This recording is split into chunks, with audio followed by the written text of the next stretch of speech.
ও মামা, এই নাও, এই শাড়িটা তোমার ছেলে দিয়েছে, তুমি পুজোর সময় পরবে। কি শাড়ি এনেছো? ভালো নাই? তোমরা বেলা মহল থেকে ভালো ভালো শাড়ি আনছো, আর আমার বেলা এই খারাপ। আমি আর পরবো না।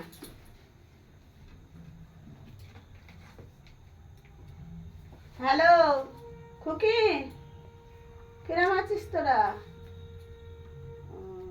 আজকের কেনাকাটা করতে গিয়েছিলিস? কি বলছিস? 20,000 টাকা কেনাকাটা করেছিস? তো শাশুড়ির শাড়ি কত টাকা নিয়েছিস? কি 1,000 টাকা দামের শাড়ি? কেন রা? তোদের একে টানাটানির সময় বাজার দর এত বেশি, 250 টাকার খান্না থেকে শাড়ি আনতে পারলি না? 1,000 টাকার শাড়ি আনছিস? তোর খেয়ে কাজ নেই?